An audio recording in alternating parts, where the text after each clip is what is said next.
The morning was too quiet for a small town like Maple Ridge. Even the wind seemed to hold its breath. A young man named Caleb Ward stood in the middle of a dirt road, holding a glass of water so full it looked ready to overflow. His hands were trembling, not because of the weight, but because he couldn't let a single drop fall. Across the road, a few locals watched him in silence. The old diner sign flickered behind him, and somewhere in the distance a dog barked once, then stopped. Caleb took a slow step forward, then another. Every sound felt louder, the crunch of gravel under his sneakers, the pounding of his own heartbeat in his ears. He didn't know exactly why this task mattered so much. All he knew was that the old man had told him this was the only way to quiet his mind. And right now, silence was all he wanted, for months. Caleb's head had been like a crowded freeway, thoughts rushing in every direction, memories honking for attention, worries crashing into each other. He couldn't focus, couldn't sleep, couldn't breathe right. People told him to just relax, like peace was something you could buy off a shelf, but nothing worked. Not therapy, not running, not music, until last night. That's when he met the old man by the lake, a stranger who spoke like he'd lived 1,000 lives. And now, under the sharp sunlight of this quiet morning, Caleb was walking across town with a glass of water, his entire world balanced in his shaking hands. Somewhere deep inside, he felt this moment would change everything. He just didn't know how. Yet. And that's where the story begins. The night before the glass challenge had been different. Caleb hadn't planned to go near the lake. He just needed to get away from the noise in his head. He'd been sitting alone in his car, parked near the old gas station at the edge of town, staring at the empty road ahead. It was one of those nights when everything felt too heavy, the kind where silence doesn't comfort you, it chokes you. He grabbed his jacket, stepped out, and started walking with no idea where his feet were taking him. That's when he saw the lake, still, black, reflecting the pale moon like a cracked mirror. And sitting on a wooden bench near the water was an old man. He wore a faded denim jacket and a baseball cap turned backward, like he was part of another time. "Can't sleep either, huh?" the man said, without even looking up. His voice had a calmness that instantly cut through the chaos in Caleb's head. Caleb hesitated. "You could say that," he muttered. The man finally turned his eyes toward him, gray but not dull. They were alive.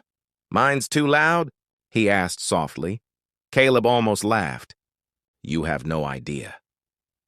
The old man nodded slowly, like he'd been waiting to hear those exact words. He didn't ask for Caleb's story, didn't offer advice. He just said one thing: "Come back here tomorrow morning. I'll show you something that might change the way you see the world." Caleb didn't know why, but he agreed. Maybe it was the way the man spoke, like he'd seen every storm and survived them all. Now, less than 12 hours later, Caleb was here, doing exactly what that stranger had told him to do, walking across town with a full glass of water. And though the sun was shining bright, his heart felt caught between fear and curiosity. Something deep inside him whispered that the real lesson hadn't even begun yet. Caleb's arms were starting to ache. He'd been walking for what felt like forever, though the old man's house couldn't have been more than half a mile away. The glass trembled with every step. The sunlight bounced off its surface, dazzling his eyes. The air was thick with dust and the smell of gasoline drifting from the main road. He focused on one thing only: the line where the water met the rim. That fragile edge between calm and chaos. A couple of kids ran past him laughing. A car horn blared somewhere behind. But Caleb didn't flinch. Every sound blurred into the background. Every thought faded. It was just him, his breath, and the trembling water. When he finally reached the end of the road, the old man was sitting on a rocking chair outside a weathered wooden cabin. He didn't move, didn't speak, just watched. Caleb exhaled shakily. I did it, he said. Not a single drop. The old man smiled faintly. Good, now tell me, what did you notice? Caleb frowned. Notice? Yeah, the old man said, leaning forward a bit. While you were walking, what did you see? The trees, the sky, the people? Caleb blinked. He tried to think, but his mind was blank. I don't know. I was just focused on not spilling the water.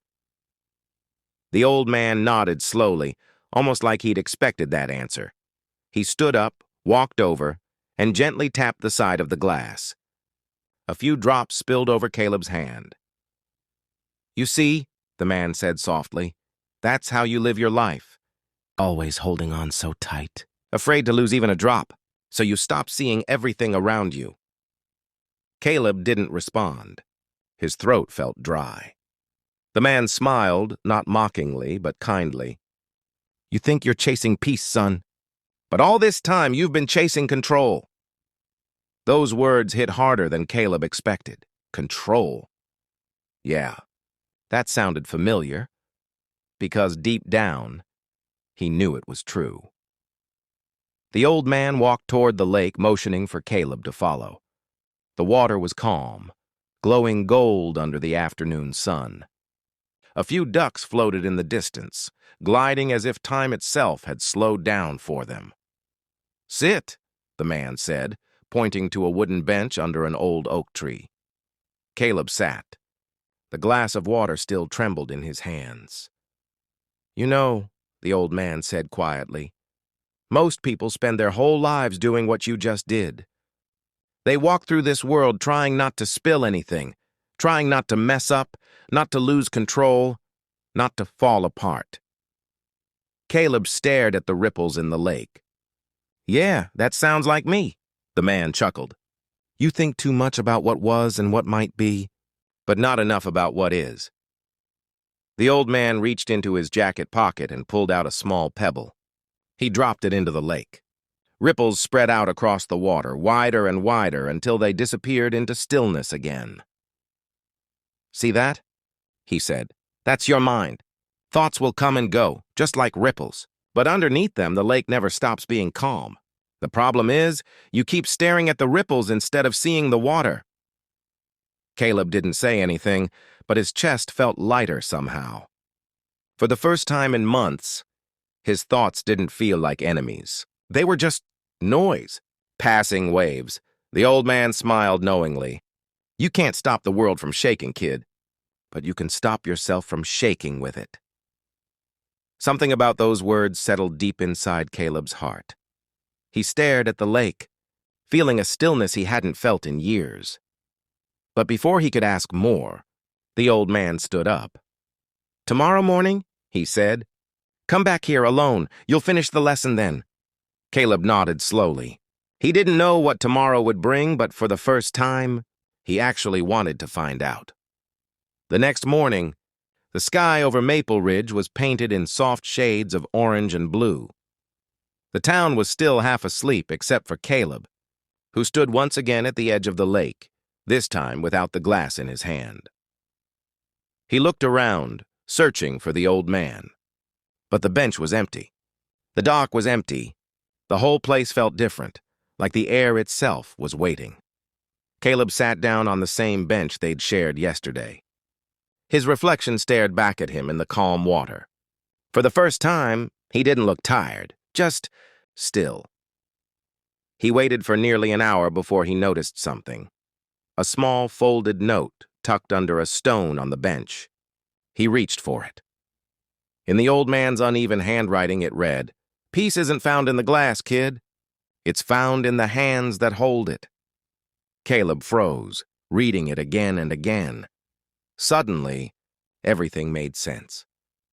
It was never about the water. It was never about the test. It was about learning how to hold life, how to walk through the noise, the chaos, the heartbreak, without spilling yourself everywhere. He had spent years trying to fix the world outside him, hoping peace would come when things finally stopped falling apart. But peace had been waiting inside him all along, quietly, patiently, like still water under the ripples. Caleb took a deep breath, letting the morning air fill his lungs.